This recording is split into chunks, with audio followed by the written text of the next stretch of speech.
Hello, everyone, and welcome to today's Wisdom Wednesday, where we talk about the topics of innate peace and innate wisdom through the lens of mind, thought, and consciousness. I'm Dr. Susanna Alter. And I'm Dr. Benjamin. And we're so excited to dive into today's topic, which is so cleverly titled Precision with Decisions. Thank you, Ben. I love that.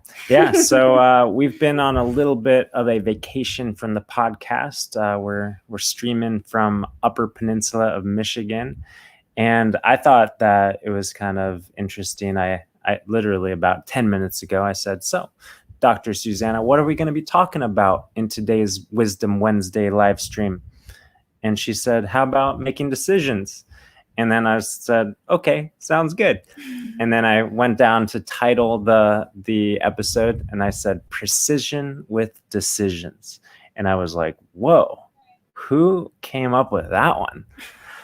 And it was literally the most beautiful, perfect example, which leads right into this discussion, which is that decisions are ultimately made from a place beyond ourselves, from a place beyond our thinking at the very least, right?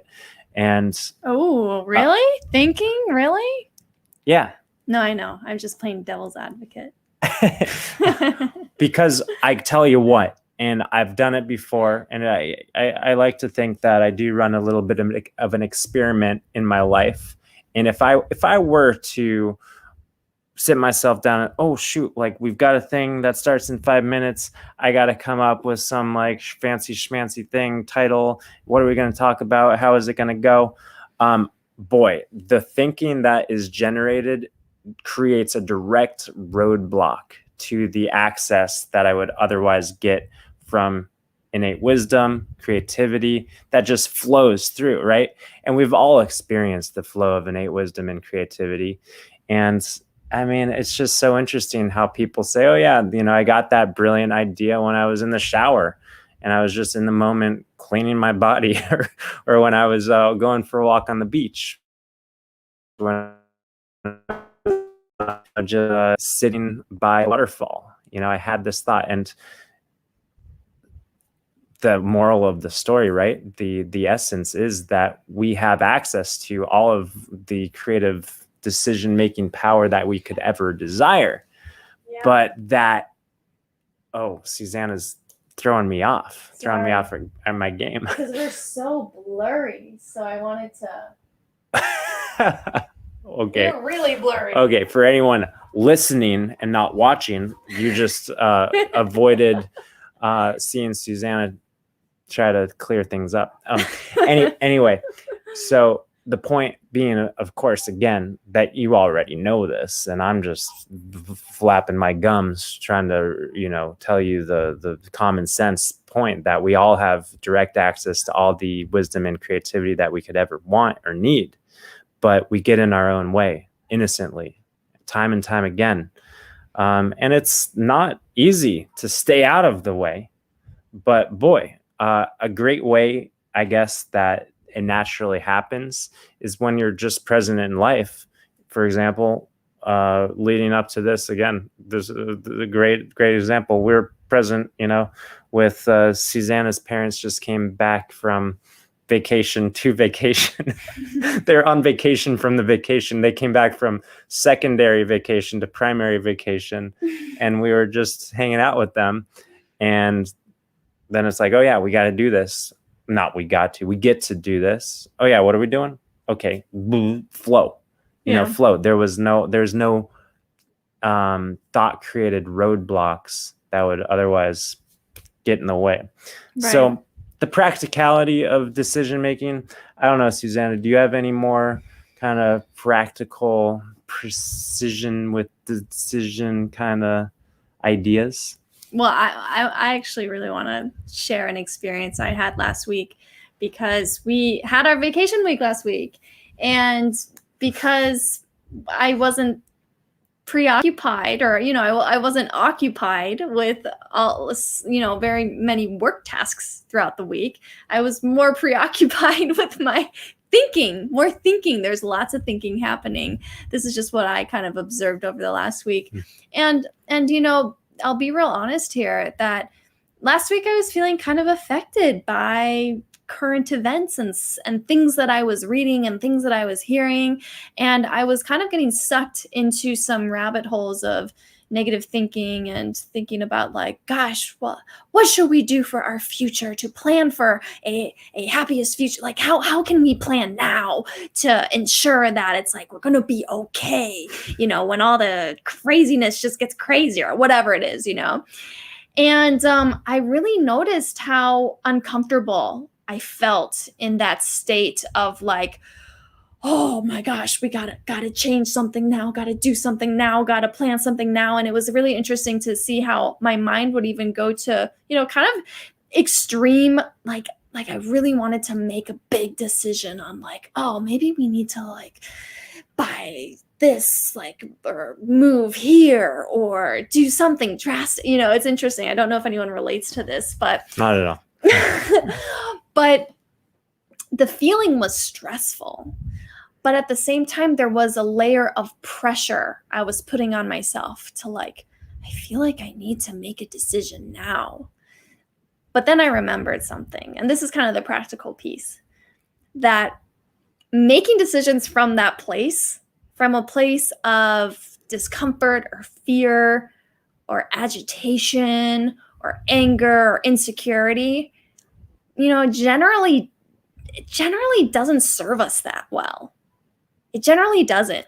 And I've heard many beautiful quotes that I can't actually repeat right now, but they go along the lines of, like decisions essentially should be easy, right? And if they're not easy, then wait until they are easy, because eventually the answers are going to come to us. We don't have to go out looking for the answers. We don't have to go create the answers with our thinking and our logic and our pros and cons, even though that's what we've been told we have to do in order to make decisions. Those easy answers that come to us, like what you're saying, they come from a deeper place. And those answers got our back. They're getting us through life. They guide us where we need to go in life. Yeah. And it feels good. It feels good when those answers bubble up, right? Well, a couple of things struck me from that experience that you shared from your vacation week. Of course, the first thing to me was like, whoa, Susanna was on a vacation week and she was experiencing more stressful thinking. I thought vacation week was supposed to put us like in a different direction with our thinking, right?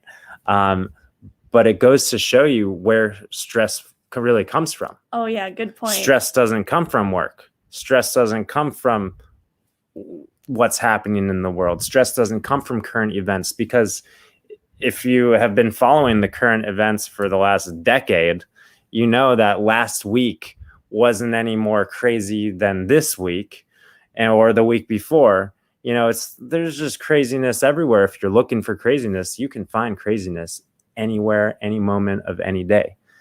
But the fact is that Susanna was focused in work and life and kind of we've been kind of busy, right? Mm-hmm. Been kind of busy. We've been on the move. We've been on the go. But in that busyness, we've been present in what's in front of us. And then it's like, okay, we stop. We allow things to kind of settle. And then our mind is, wanting to latch onto something. Our thoughts are still going crazy fast in different directions. And it's like, okay, what is there to focus on now? Okay, well, there's a lot of things I can think about. How about this? How about a little bit? How about a little that? And then next thing you know, stress, overwhelm, Armageddon, apocalypse, whatever you want to go with. But yeah, no, I think that the essence of that message, Susanna, of making decisions from a grounded place, I was gonna say a peaceful place, but sometimes that seems completely far-fetched. Like, I don't know, if there's like life and death stuff going on, and peace doesn't seem feasible but groundedness, most certainly. I don't know. Maybe it's one and the same, peace and groundedness. But anyways, not from a reactionary place at the very least, right? Not from a place of fear and reaction, but from a place of groundedness and security, not insecurity. Yeah. So the practical nature of precision with decisions is that simple. And we are the only ones that might have a tendency to complicate it and create mountains from molehills, or make little itty bitty decisions seem really important and life changing, when isn't it just crazy that like we have the power of judging something as important or not important, like, oh, this decision is a really big one, it's really important. But if we were to like take ourselves, or take our awareness rather, and kind of superimpose it miles into the universe, and just have a bird's eye perspective on our decision and this moment and how it relates to the whole, organism of universal consciousness, it's like we're kind of minuscule. We're the only ones who think we're at the center of the universe, when in fact we're all part and parcel with the universal consciousness. But that's not to belittle our place in the universe, but at the same time, we don't need to have so much pressure, and we can rather have much more trust. Yeah. So yeah, I think trust is a key word, and patience is the key word for me, because man, when I'm in one of those states of like, oh, gotta decide, it's like, oh, just waiting can seem like the hardest thing ever. But I am so glad whenever I do wait and hold off and wait until I get to a more grounded state, and I look back and I'm like, I'm so glad I didn't make a decision from that crazy state of mind, because I'm really glad we didn't go buy a house in X, Y, or Z, or whatever it is. Well, and I'm thinking of the even more recent example of just last night. Oh, what was that one? Be quiet. Well, last night I wasn't feeling well. No, is it okay that I can say this? Well, sure. Okay. So last night I had like a 36-hour GI bug of some sort running through me, and let's just say that I was sick. And in our world today, if you're sick, then it's what until proven otherwise. And I didn't even want to go to the freaking, and I thought that I might benefit from taking a prescription antifungal based on the symptoms that were consistent with something like giardia. But I didn't even want to like go call a doctor or go to an urgent care, because I didn't want to get the swab or test. And anyways, I was in a place of, I wouldn't say fear, but in a reactionary place where it didn't make sense to make a decision. So guess what? I didn't make a decision, and I just kind of hoped and prayed and trusted that I'd feel better in the morning, or at least have more clarity of next steps in the morning. And in the morning, I felt better. Not only because I hoped and prayed, but because I took care of myself physically. But I trusted as well. So, these examples of clarity striking at the perfect time are everywhere. Yeah. And we can always have more trust. Yeah. And what I'd like to highlight also is that I think last night we were both kind of in the state of, like, what should we do? Where do we go to get the prescription? What do we, blah. And it wasn't clear. And we both said, you're like, why don't we just go to sleep and see how we feel in the morning? And we both woke up and it was like, easy solution. Ben's all better. I'm all better. I was going to take some, berberine, which would help me, but which I don't have. Don't even need that. Anyway, details of that maybe for Medicinal Monday sometime.